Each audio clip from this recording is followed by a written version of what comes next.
action plan, and we're going to be giving you some ideas on integration, how this stuff can be integrated into classrooms at various levels.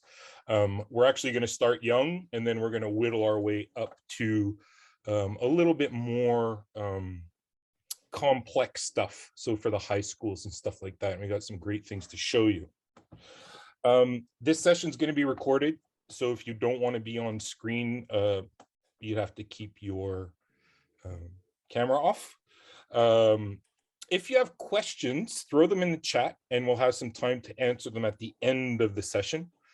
If you have anything that you're wondering, or is there any other resources for that, or whatever it might be, just throw it in the chat and we'll get to those questions towards the end. We might run a little hair overtime. You know, it's the playoffs right now, so we're used to overtimes. So it might run a bit over.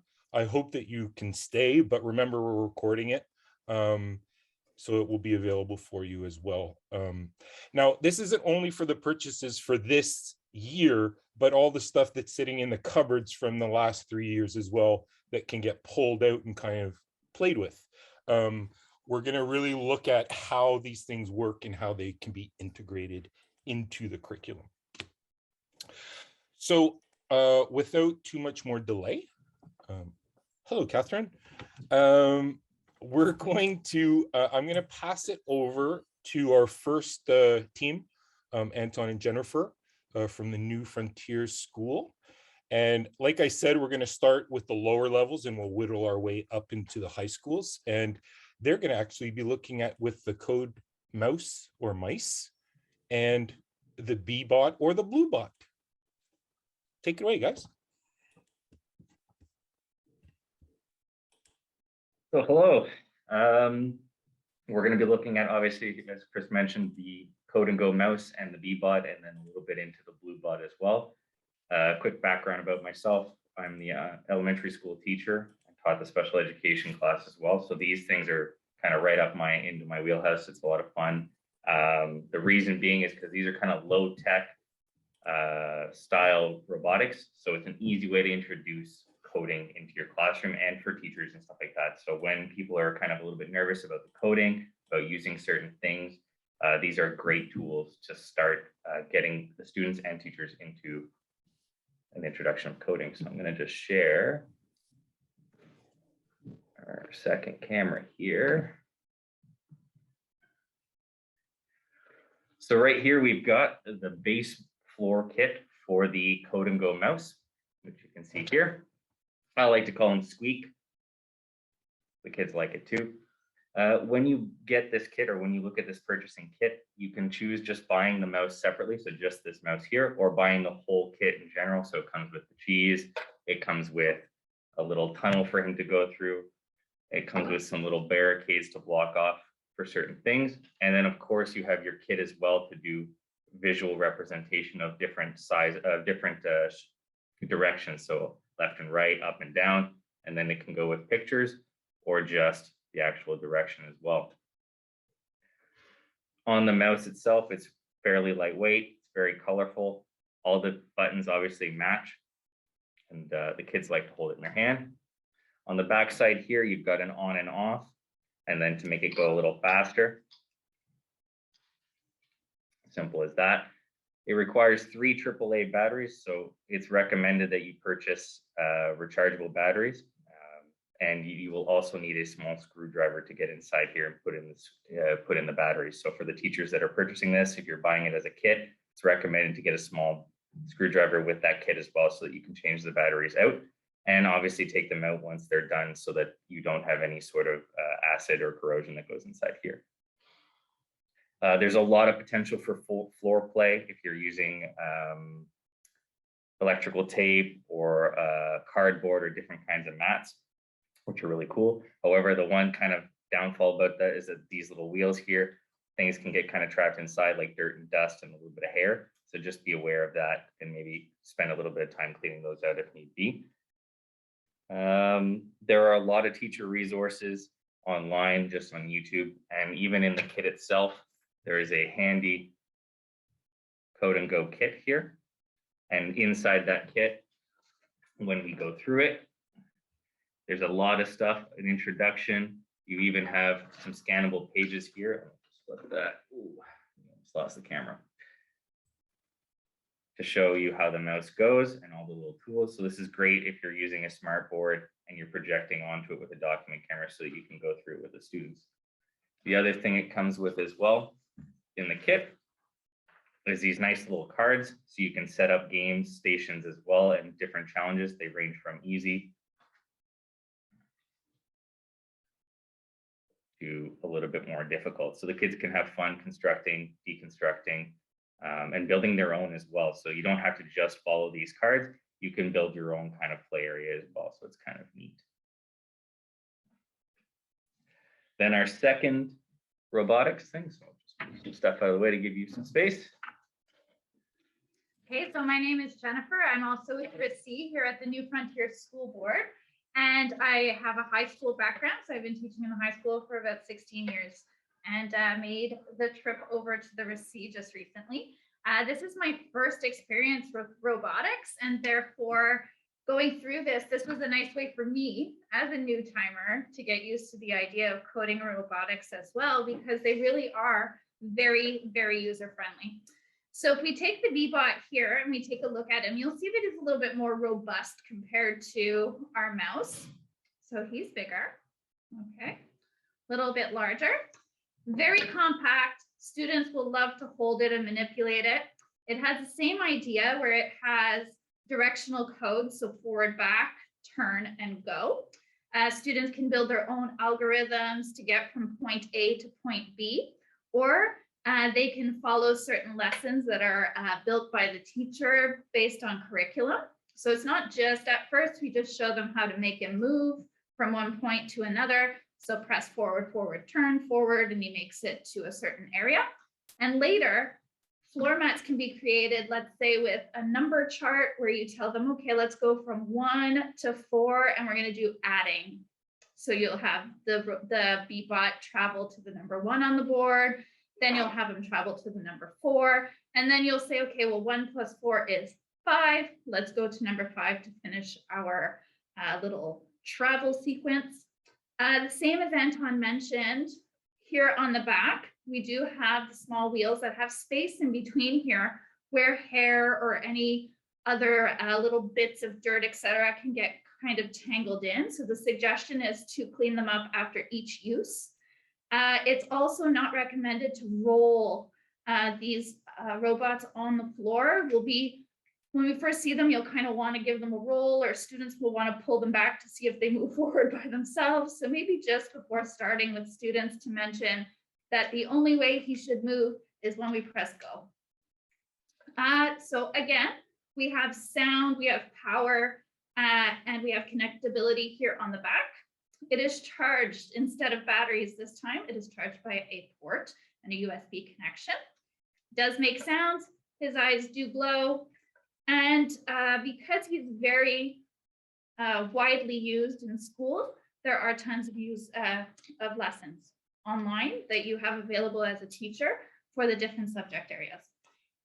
Both of these robots are independent to technology, so they work alone. You don't have to connect them to an app or a computer to make them work. And I believe that's it. Oh, sorry, I'll let... Oh, no, I was going to say there's also a nice little cute little tow hitch as well that you can add in. So it could pull and you could play a game trying to figure out how much can the bee pull. So there's some definite uses for that little hitch there. So that's pretty much the rundown on that. And then after, in the slides that you're going to be given, there's the blue bot, which is the kind of progression from the mouse and the Beebot. So it's a little bit more complex. You can actually do coding online with it. He's see-through. The blue bot has a see-through casing, plastic casing, where you can see the mechanisms on the inside. And again, the suggestion with this when purchasing the Beebots is to purchase it in the kit of 6 with a docking station. So you would plug the one docking station in, put each of your little bees into that docking station, and it just provides a space for them to charge a little bit more efficiently. And without further ado, I guess we'll introduce our second colleague here, which would be Eleanor O'Neill from the Eastern Township School Board. Thank you. Thank you. Hi, everybody. Thanks for joining us today, and thanks for the introduction. So I'm going to be talking to you today about the Ozobot. As you can see, it's a very small little robot, fits in the palm of your hand. I do have a presentation I'll share, but just before I get started, I'm going to show you what you get in the box when you purchase an Ozobot. So you get the Ozobot itself, as well as a plastic cover that makes it pretty durable. I've seen these driven off tables and they've survived. So definitely the plastic shell is important. You also get a micro USB charger, and they charge relatively quickly. So it's nice that they can be recharged. You don't need batteries. And you also get 4 markers in the box. And you'll see in a moment why these markers are important. So I'm just going to share my screen.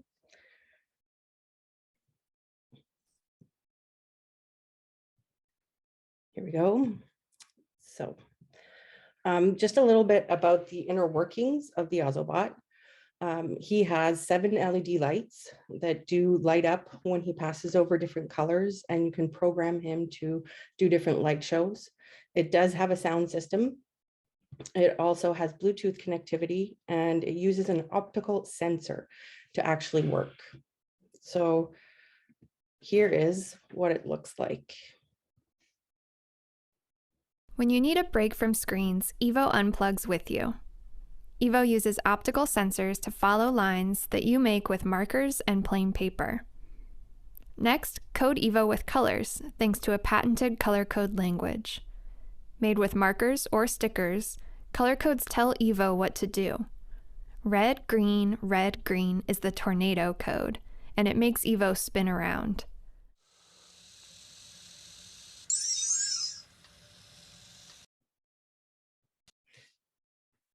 When you need a break from screen.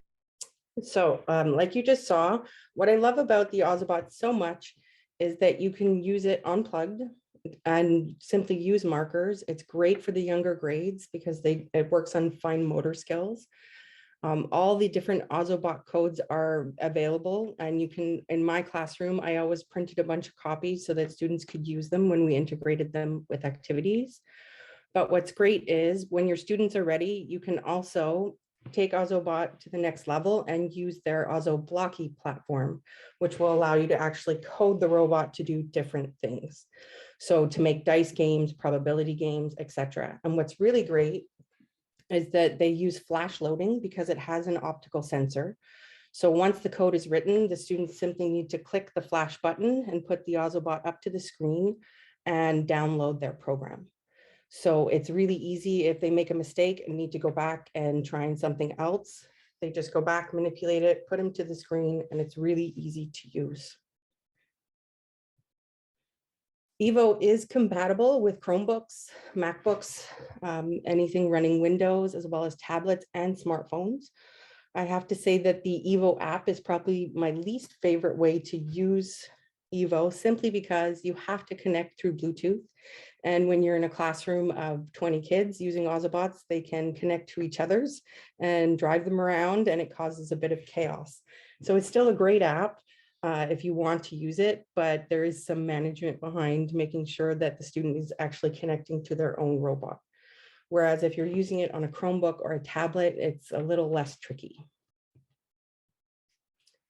One thing I love about the Ozobot company is that they've made it really easy for teachers at all grade levels to integrate the tool into their classroom. And they have pre-made units of how you can introduce it. It's really, they're all there for you. The lesson plans are there, the printables are there, and it really doesn't take long for students to learn how to effectively use the tool. I also love that they've recently launched Ozobot Classroom. And when you log on to Ozobot Classroom, which is completely free, you can look for subject-specific integration lessons. You can check by grade. You can check and filter it so that you can either get just print activities, or you can actually get Ozoblocky activities, depending on what you want to do with your students. And there's really awesome lessons there. So just my favorite way to introduce this tool into a classroom setting is to start off simple. I usually have my students make an art project where they draw their name and use the Ozobot to navigate their name using different codes. Also, I love to have kids build mazes either on paper and have them with specific parameters go through each other's mazes, or build physical mazes if we're using Ozoblocky, and work on creating a code pattern that will allow the Ozobot to navigate through. Another fun activity with the younger grades is to do a mystery codes pattern activity. So I will introduce to them one code and then explain to them that using color patterns, they can find others, and we just explore and try and figure out how many we can find and what they do. Teachers have also used the Ozobot to integrate social emotional learning activities into their classrooms. And they do this simply by allowing the students to come in, pick which code is going to show how they're feeling today. And it's a nice way for the students to interact with the technology and talk about how they're feeling. I really love Ozobot too, because in any coding situation, I find it's excellent for developing communication skills. One activity I love to do is have students build either a game or an image with the Ozobot, and then hide it, and then just use words to explain to a partner how they could reproduce that activity. So it really gets them thinking about being precise in their communication skills. Some other examples of really great activities that I love with the Ozobot, very simple with the younger grades, working on letter formation. The kids can include the codes right in there. There's lots of grammar activities that are pre-made for you that you can access through the Ozobot classroom. In a resource setting, I've used Ozobot to help kids work on blending words. I've often made big mats where the students have the Ozobot run around the mats, and we put vocabulary words at specific points of code. And when he slows down, they have to sound out the word. So there's a lot of fun ways you can do that. I've also seen Ozobot used to explore stories and retelling. Students can create physical models of a story that they've read and use the Ozobot to navigate through and retell the story to their classmates. There's an amazing amount of math activities that you can integrate in with the Ozobot as well. Example, there's activities for elapsed time. You can program them to play probability games, multiplication games, division games, and things as simple as skip counting in the classroom setting. These are other examples of how Ozobot has been used to, say, create a diorama of a city and have him navigate the local areas. Or students have used it to talk about healthy eating, explore how planets orbit, used in projects talking about conservation of water and of turtles, etc. So what will this cost you? It will cost you around $123 for a small set. If you want to get a bigger set, which I recommend, they are a bit pricey, but like I said, I think they're worth it because you can do so much with them, and they are very durable and rechargeable.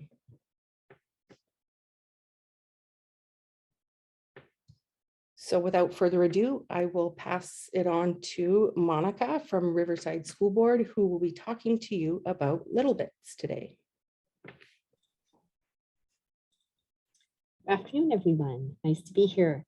So I'm actually new to the RÉCIT. I just started last year. Prior to this, I was teaching 26 years at the elementary level, and I'd been integrating technology in the curriculum regularly.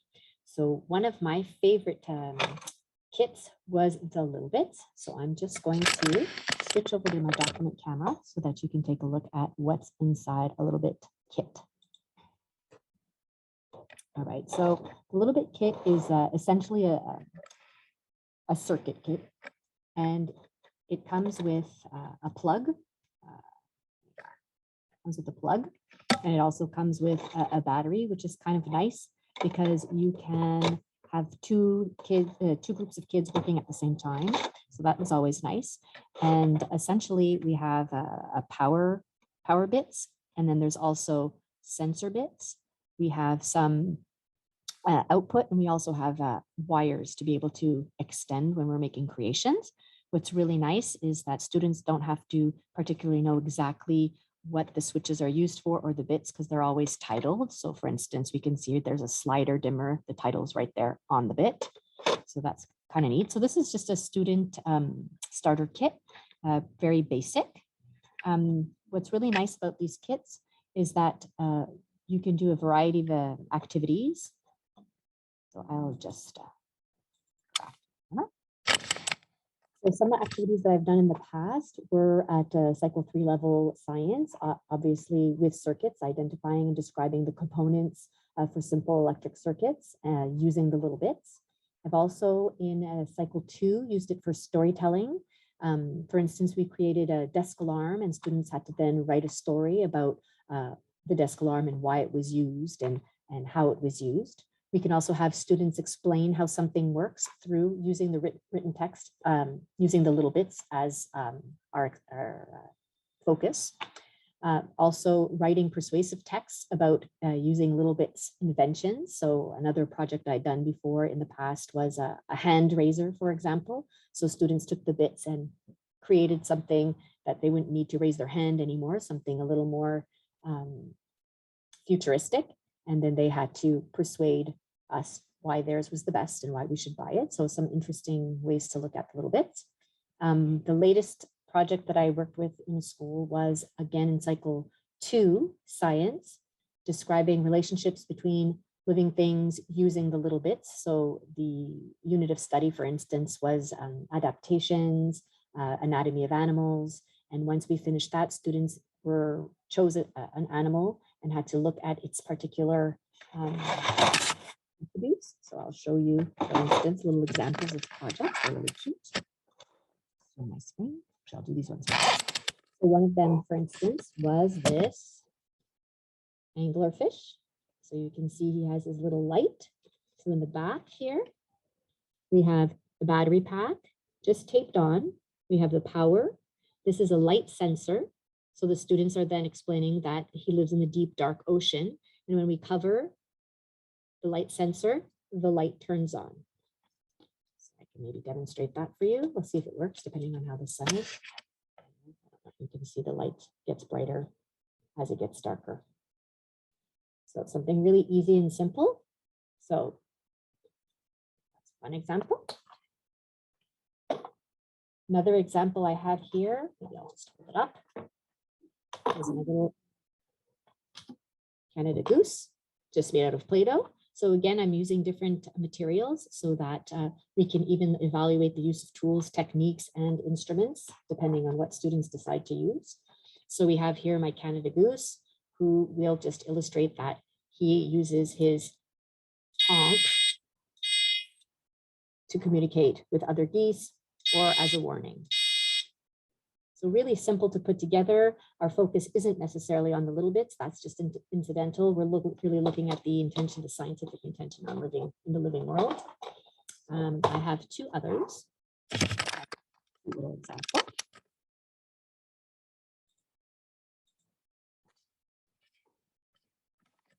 Camera. So here was a snake just made out of construction paper and a, oh, I'm having trouble with the document. And a pipe cleaner. And so they wanted to show that pressure. So if you're using the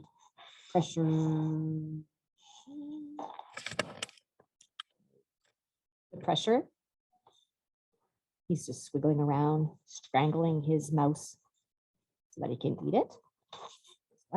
This one, I won't make it work just now because it'll run away from me.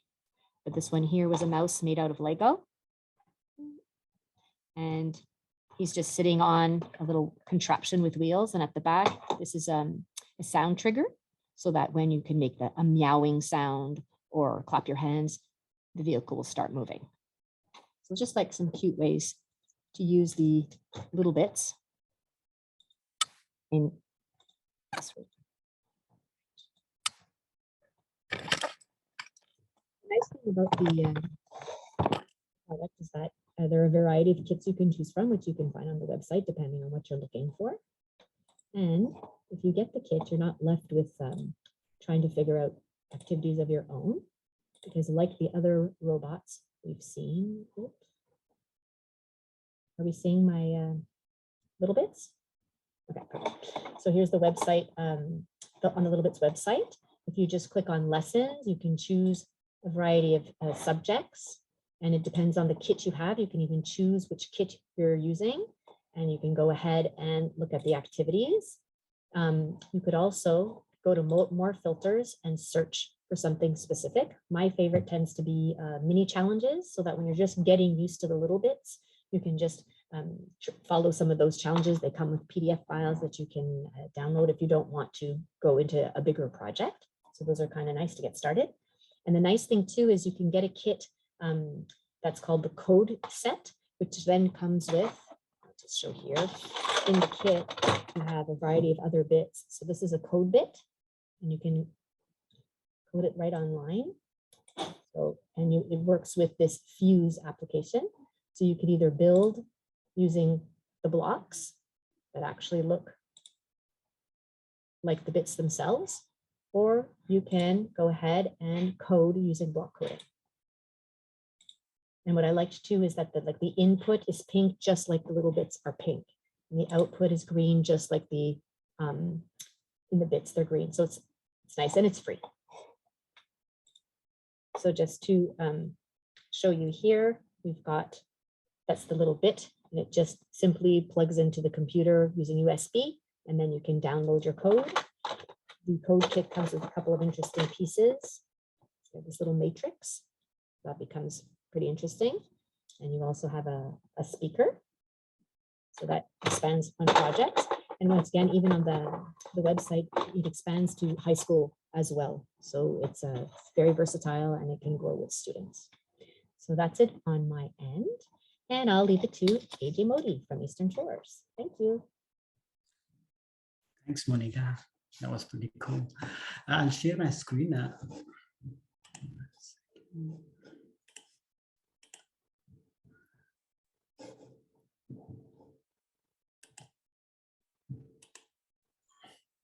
So hi, everybody. My name is AJ Modi. I'm from Eastern Shore School Board. This is my second year as a RÉCIT. I taught high school for about 7 years, 3 years in elementary, and 1 year was in the pre-K and K.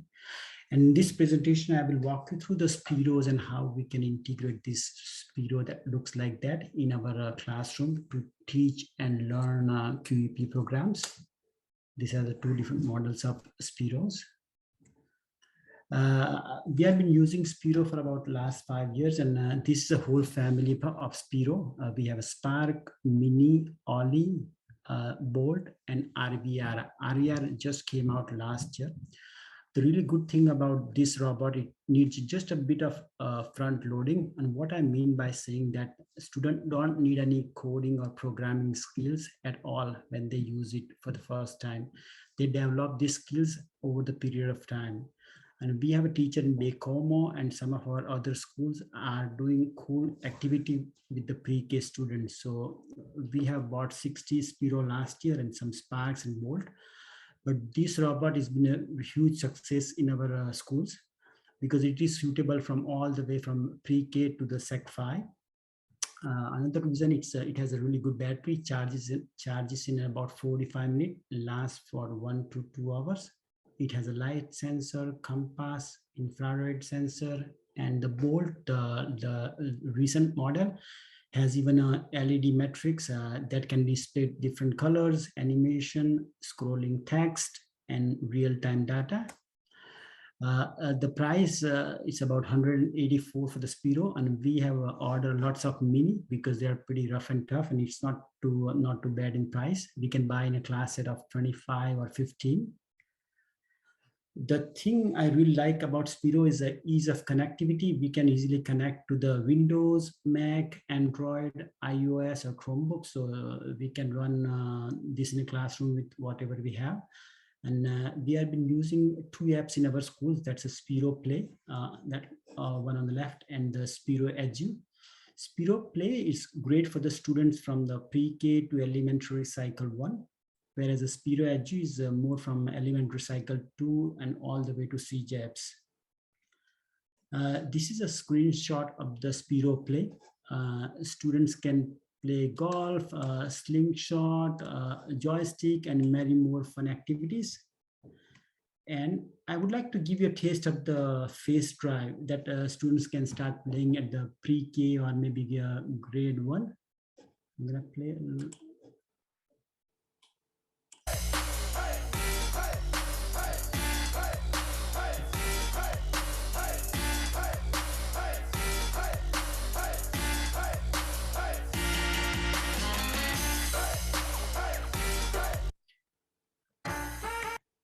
And students really fall into love straight away. So this is a screenshot of the Sphero Artie app that we use from elementary cycle 1 to all the way to Sec 5. At here, it changes color. You can change from the phone or from your iPad tablet or from the Chromebooks. This is a speed section, and this is a kind of driving wheel. This is a basic startup app. Then you can go more into it as you learn more skills. One second.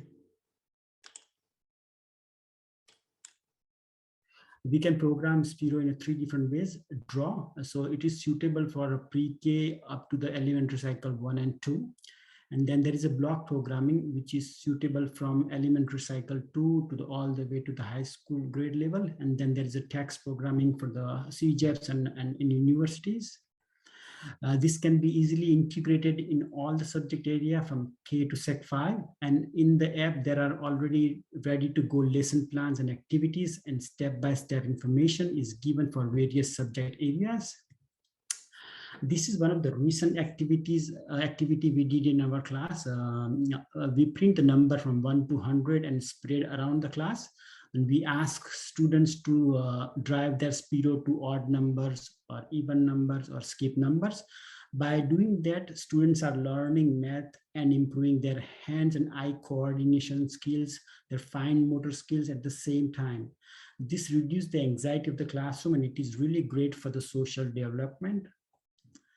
This is a secondary 1 math class, and students are showing their learning about types of triangle. So students can easily code the triangle with the block code, and this adds so much fun in learning. And I always like the idea of learning by doing.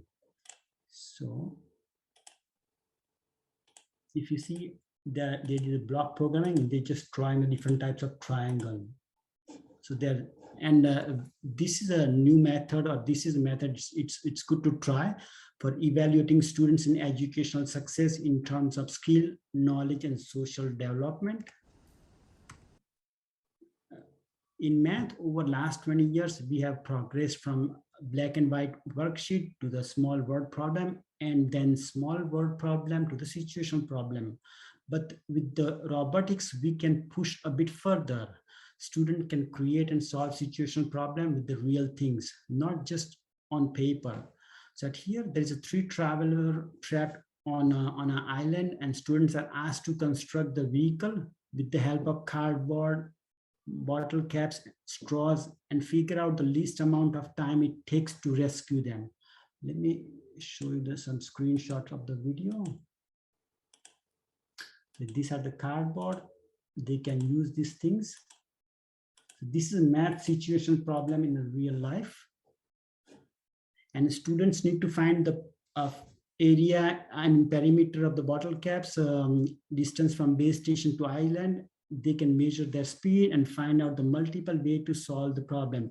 I really love the multiple representation and just making the student realize that math solutions are not always only one way. One of the students came up with this design of the vehicle to rescue traveler. I'm just gonna give you a screenshot. There are many different ways, and sometimes students are way creative than we are as an elder.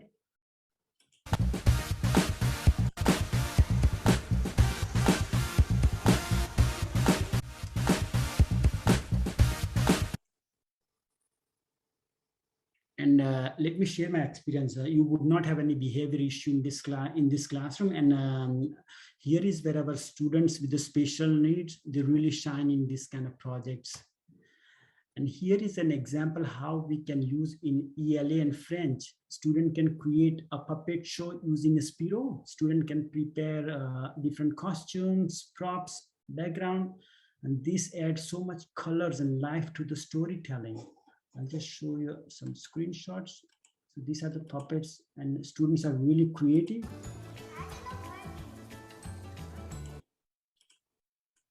And they can make a story as a whole group.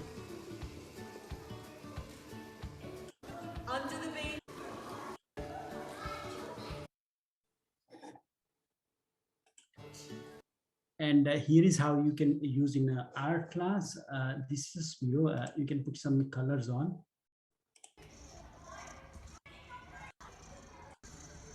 So this is a really good part of Sphero. You can pretty much integrate it in any classroom, and it gets harder and harder. As you develop more skills, you can do a lot more with it. So here is an example how we can use in history. Students can block program Sphero to document timeline in history or show the voyage of Columbus or Jacques Cartier on a classroom floor.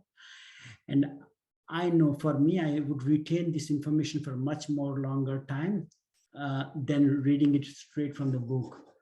So it's learning by doing or visualizing. It's like watching an old movie and you would remember it for a longer period of time. So this was Sphero, and now the second robot I'm going to talk about, it's one of my favorite, and this is our first year using that robot. This is RD robot.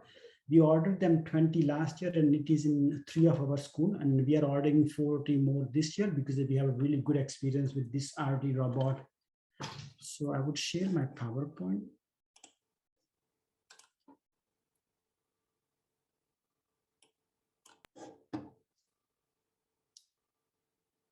This is a Wi-Fi enabled coding robot, and which works with the drag and drop visual programming software. It comes with the 4 markers.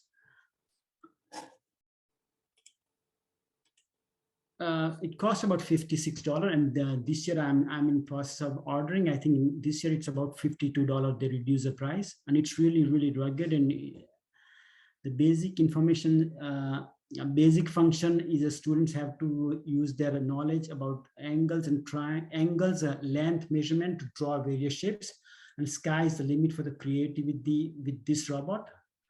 And you don't need any app. You can take robot out of the box, put the batteries, and it is a Wi-Fi enabled robot. So you can open your browser and type this code with RD, this little website at the bottom, and you are get ready to program within few minutes. The video tutorial here, it's 2-minute video how to start step-by-step functions, but actually it would take you about 10 or 15 minutes from taking out from the classroom, from the box, and start programming. So it's super easy. This is a screenshot of my computer when you connect your robot to computer. There are various blocks here. There's a move forward and move backward block. There is a turn left and right. There is a pen up and pen down, and there is a repeat function. This is a sample of elementary cycle 1 student work. At here, students are writing words and while thinking about how long or how wide their alphabet should be. And they're trying to estimate and measure the length of alphabet using a conventional unit or sometimes unconventional unit. In a secondary one, when students are learning about area and perimeter of different shape, this is a perfect robot which explains why the math formulas are the way it is, and making sense of the math formulas and focusing on a deep conceptual learning just rather than just simply remembering the formula. Students can create various advanced complicated drawing as they gain their skills and knowledge about angles and length measurements. RT robot, you can create a RT robot club at lunchtime, and this we may try in some of our school next year. And I would like to share some of the pictures from our school board, what they have done with the IoT robot, and it is really, really well received from the students and teacher. Here is my email. If you have any questions or if you want to have some resource, I can share with you. Now I have my colleague Lisa and Stuart from Western Quebec School Board. We'll talk about spikes and microbit.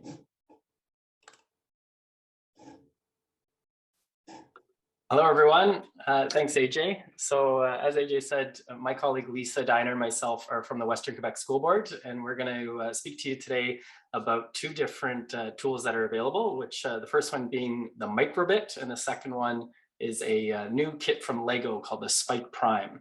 So I'm going to start things off and talk about the microbit. I'm going to give you my sales pitch as to why it's the best of all of the things you're going to see today, and far superior to everything else you've seen so far. But this is a microbit here. You can see it fits in the palm of my hand. And this little thing is no more powerful than any of our flip phones that we would have had back in the 90s. And we'll get into exactly what this packs into a very small device here. So I'm going to share my screen, and I will take you through a little bit of an overview of the microbit and what it can do.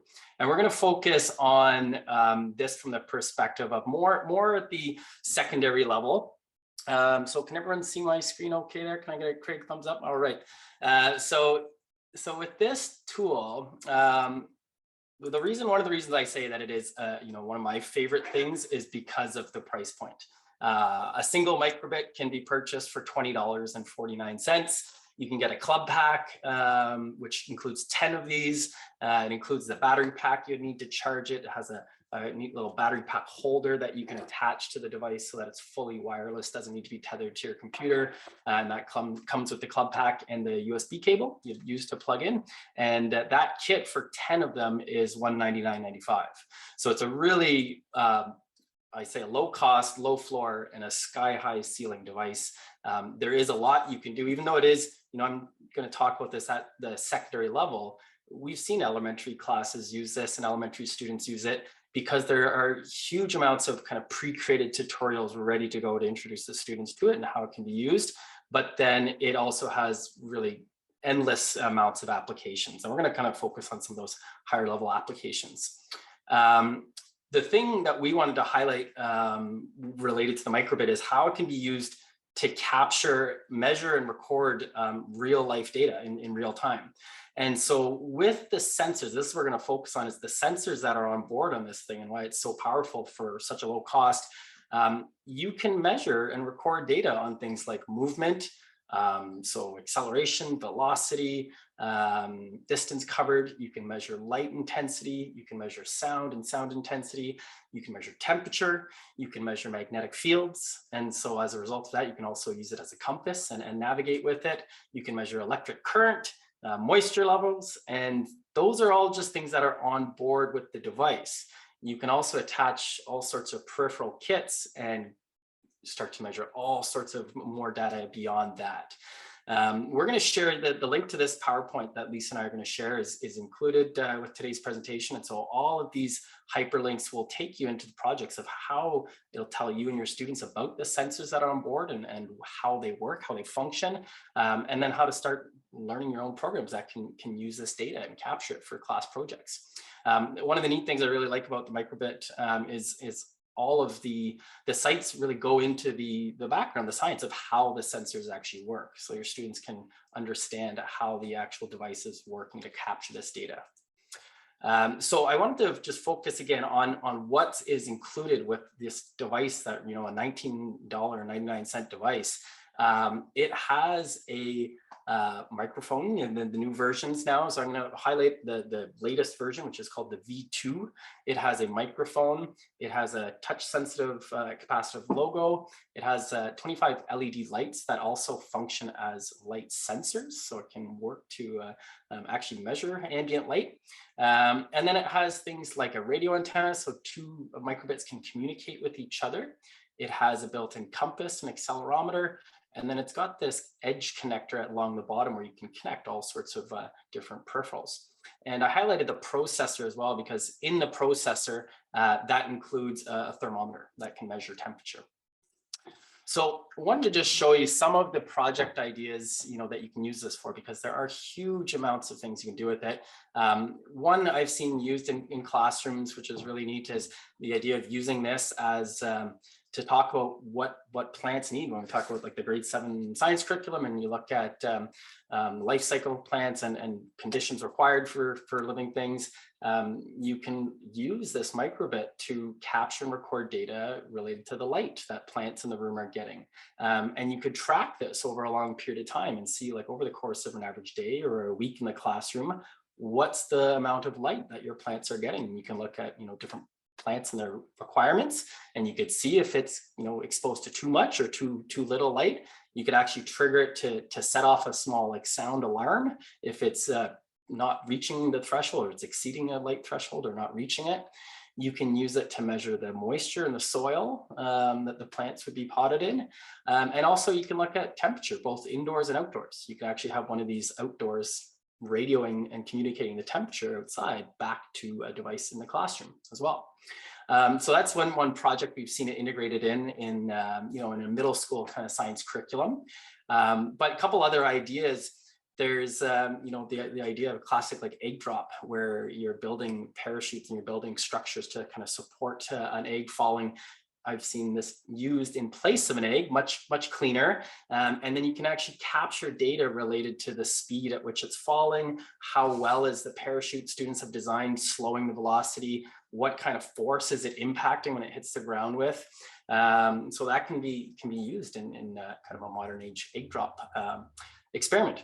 And then lots of other ideas like orienteering with it, because it has, again, a built-in compass, or it can detect magnetic fields. You can measure sound intensity, use it as a metal detector, use it to measure speed of vehicles students are creating.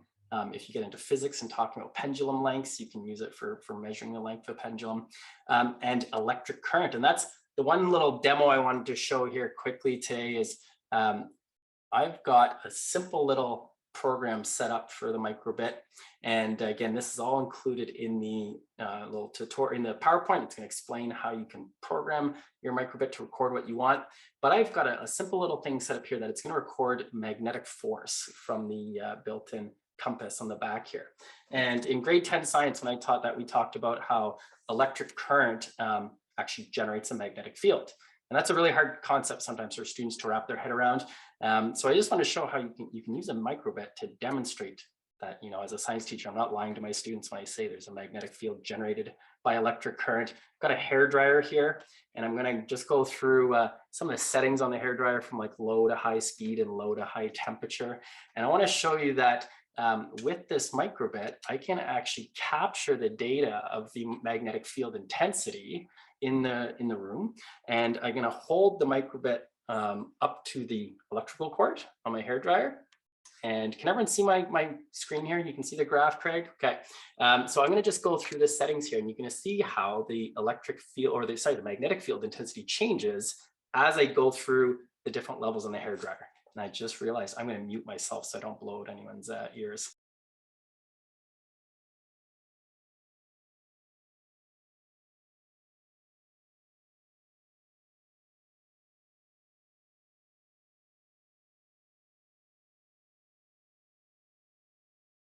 So I basically just went through the settings from low to high in terms of the temperature, and then also the speed of it. But you could see that as I did that, it measured a higher and higher magnetic field that was generated. And that's directly related to the current created, or that's traveling through the wire to the hairdryer. And then all this data I can see kind of just in this real-time dashboard, but I could also download this as an Excel file. So I can get a little CSV file that I could open up, and then we could go through and analyze this. We could graph this later on. And that's the beautiful thing about the microbit, is that all of this data you can collect and store. And so students can do further analysis. And this is, again, just showing magnetic field intensity, but we can also do it related to light and sound and all those things you mentioned. So that's what I wanted to show you. And I'm going to pass it over to Lisa, who's going to talk about the Spike Prime. Thank you. Hello, everybody. Let me just share my PowerPoint. So how do I talk about Spike? Before I get there, how do I talk about Spike in 10 minutes or 7 minutes? So Spike Prime, lovely yellow new kits well, it originally was created with the grade 3 up student population. However, LEGO has discontinued EV3, so it's sort of replacing that. Though I say grade 3 and up, it says age 10 and up. However, I'm in the process of playing with Spike using the old We Do ideas. They have picture coatings, little pictos, so we probably could use it a lot younger. But for the purpose of this afternoon, we're actually going to be exploring the upper elementary and high school concepts. So I'm just going to share my desktop, launch the PowerPoint, and share my desktop. Oops, I'm doing this at the right time. Sorry about this, guys. All right. It helps if you. Sorry, I'm on the wrong slide. Excuse me, folks. I was looking ahead. All right. But again, we always focus everything on the digital action plan, the Plan d'Action Numérique, and obviously coding robotics fits beautifully within the Plan d'Action Numérique, touches on many of the dimensions. And we always usually start when we're talking with our teachers about where it all fits in. So the Spike Prime, again, is ages 10 and up, and the kits are about 324.10, how's that for precise, per kit. Certainly, I would not say 1 kit per student. In the past, we've done 4 students per kit. In all honesty, it usually has 1 student sitting out, not doing a lot. 2 to 3 students per kit would be my ideal, 2 if possible. I would never have students working alone, only because in my opinion, 2 brains are better than 1. So there are a few things that we have to sort of think about before we actually give the kits to the students. Charging the brick. So the brick is the yellow block right here. Oops. It should be charged, obviously, before the students get the kits. Easy to set up. The initial box comes with little bags that go in each little section.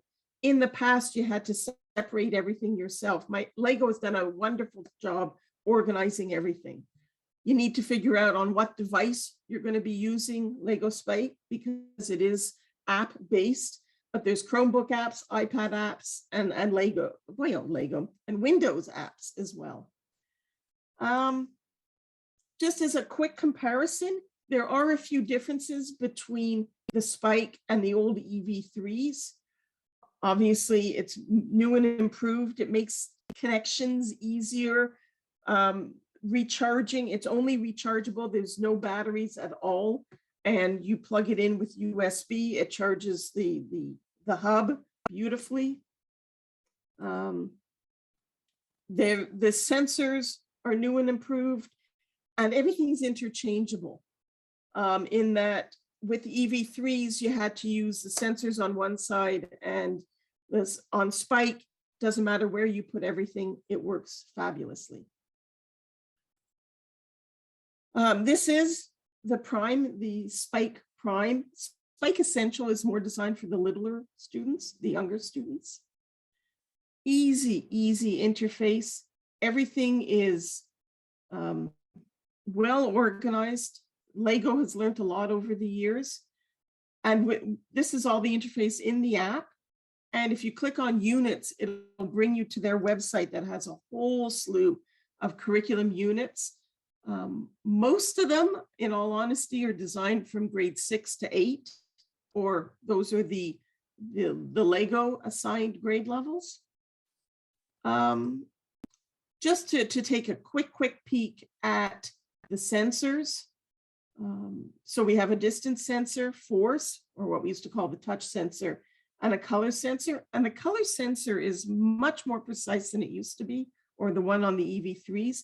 In that it can certainly identify blue from black, from red, from magenta. It really is much more sensitive. You have also various elements that you can add. So when you're choosing your sensor for each one, you can discuss, in this case, it's the distance sensor, but you can go by percentage, centimeters, or inches. And all of that is interchangeable and the same for each of the sensors, which I thought was a really neat feature that they've offered. When you have a sensor plugged in and you're on the interface, you have the data coming through in real time that shows, in this case, what's happening with each of the sensors and so forth. So you can really, really see precisely where you want things to happen if you are coding it at that point. So I just was playing and made a really simple build of a walking creature thing. It was 20 pieces. I mean, I was trying to, something that would move that would be the least number of pieces possible. And see, highly efficient. Just gonna quick jump over because we want to talk about data collection. And when you're looking at the variables in the interface, the very bottom, there's this little new icon where if you click on it, you have the option of what kind of data you want to gather. So I chose line graph, but you can do bar graph, display. Just literally click on it and go back. And then you have a whole slew of new blocks that you can add to your code. So for the case of my little creature, I wanted to be able to gather the data on how fast it walked past a light sensor. So I started by saying, turn the motor on, and then clear all the other data that you have in there. And then we're looking at reflected light. And I had it so that when it read the magenta block, it would stop. And we just proceeded with that. So I have my little, and he's just walking, taking his sweet time. Now, what I was thinking was, how can we apply all this in a classroom?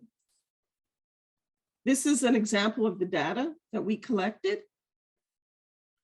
And then I blew it up bigger, but I can export this data as an Excel file as well. I can start plotting. So I have these lousy little wheels that the poor thing is struggling to walk.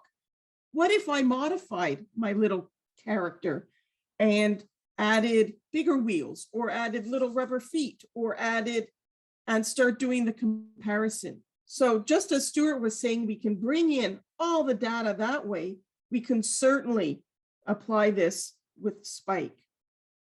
Quickly, there's this fellow on YouTube who it was measuring a paper airplane speed.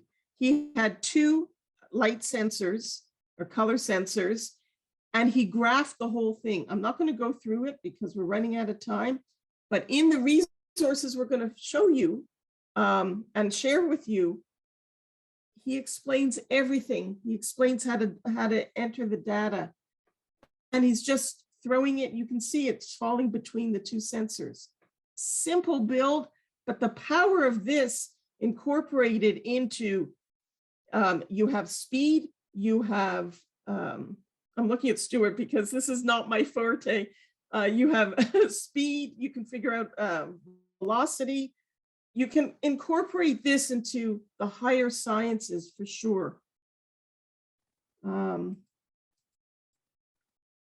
We have resources. Stuart and I love providing resources. These are just some great ideas for lessons to incorporate data collection. Simple building instructions, just simple constructions. They all link to websites, all sorts of stuff. I'm going to stop sharing because I know,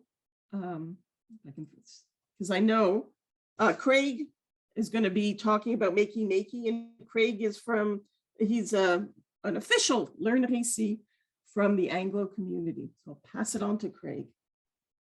Thank you. Wow, official.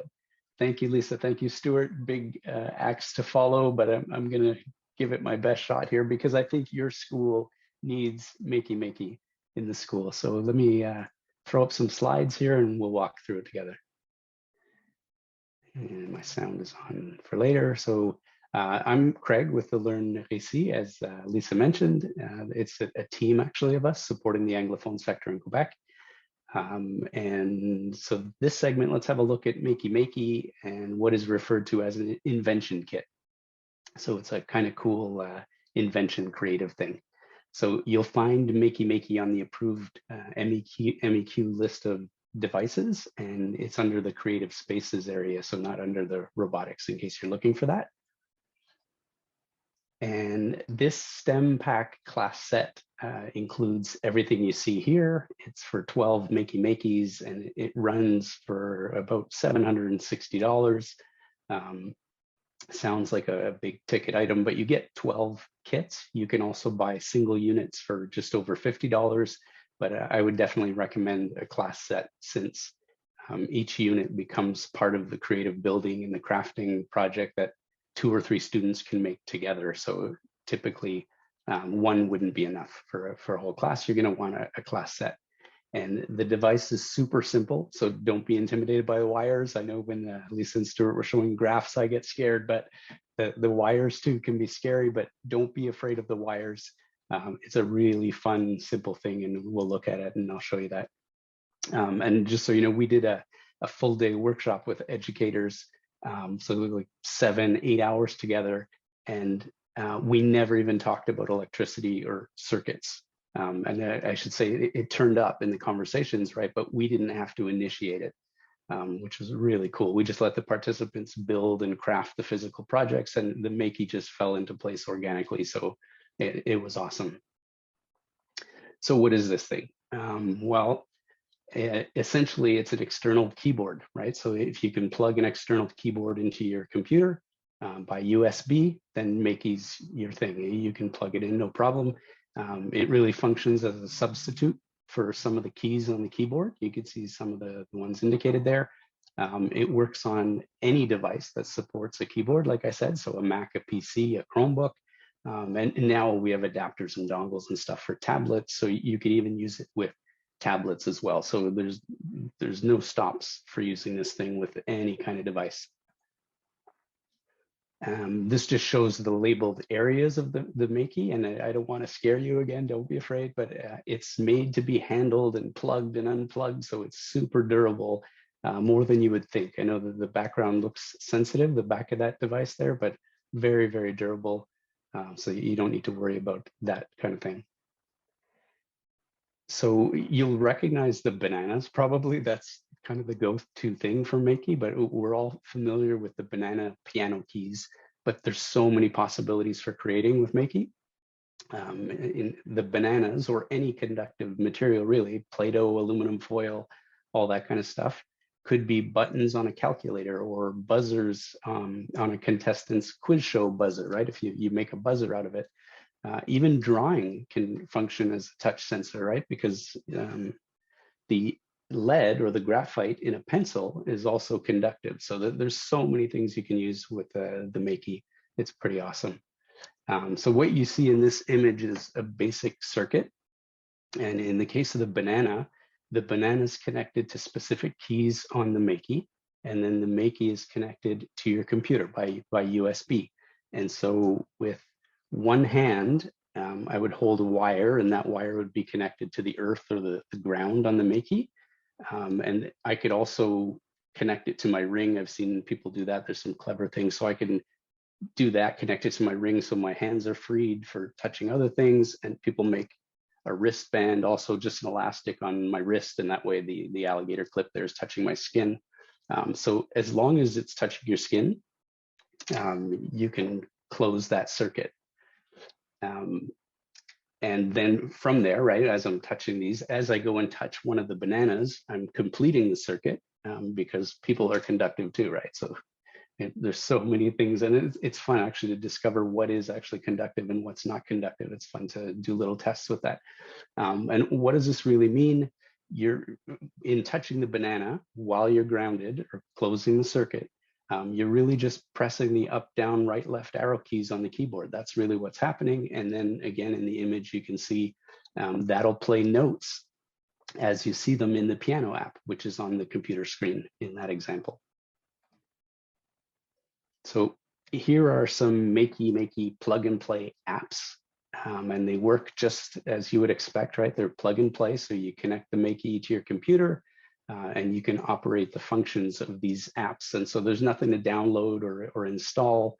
And with these apps, you can see there's music potential, there's drawing, scoreboards, buzzers, timers, and a counter. But you're not limited to these apps. So if you don't want to use those, that's all fine too. So any interactive game or interface that you use on your computer is going to work. So if your interface operates from a keyboard or from a mouse, it's going to work with the Makey Makey as well. And if you want to go further, so the stuff I was showing before is pretty much for the younger grades, but it works in the older grades as well. But if you want to take it further and add coding possibilities, you can use Scratch as well. So you can create your own game interface in Scratch. You can code it or any animation in Scratch really, and then you just connect the Makey Makey and use it as a controller. Your buttons for a controller for the game that you created or whatever you created in Scratch.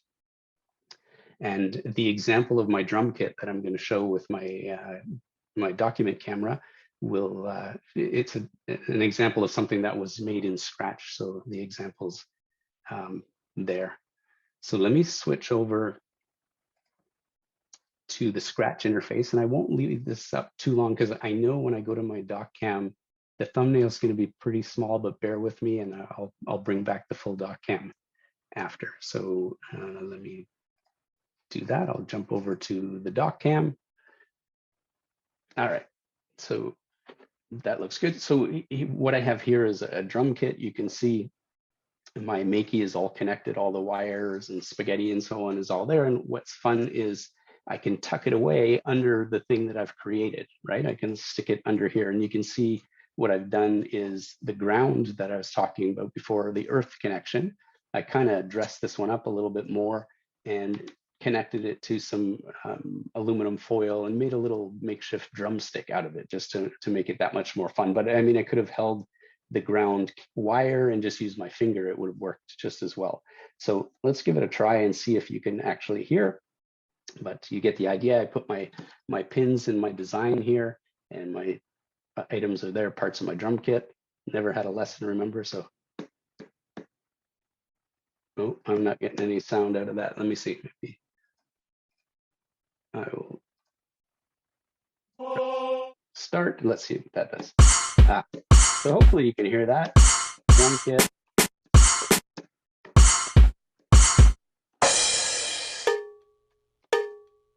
And I can use 2 hands.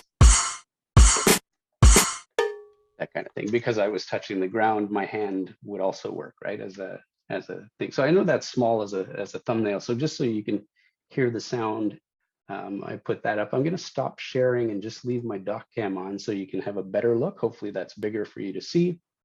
But just my point with this is it doesn't need to be a drum kit, right? The Makey doesn't limit you to sounds and the banana piano and all that kind of stuff. So this could have been an interactive map, which announces the names of each province. Maybe I have a map of Canada, and then as I touch each province, my recorded voice would play back the name of that province for me as I touch it. So that's another possibility. So definitely don't limit yourself to the music part of it. So I just mentioned a social sciences one. Here's another example, and paper-based. I had talked about the graphite or the lead closing a circuit. So you can see there, this one I've just drawn on here. And again, there's my ground here. I would connect that to the Makey, and my circuit's broken, right? I just colored in these black dots. I connected an alligator clip to the black dot. And when I close this, right, when I press down at ça va bien, I'm closing the circuit.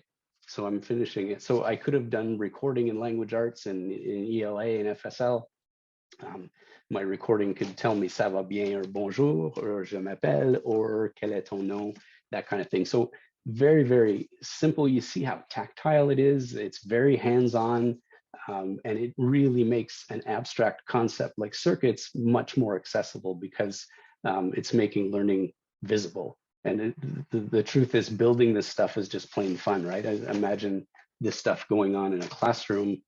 It's crafty, it's creative, and very practical, and we're learning at the same time. So it's a pretty special treat, I think, with that. I'm going to go back to my screen share. So follow me over here, and I hope you can see that. Maybe get a thumbs up from somebody. Yeah, or some nods. Thanks, folks. All right, so we're going further with Scratch. We'll just jump over, and maybe I can bring it back to my face cam. Sorry about that.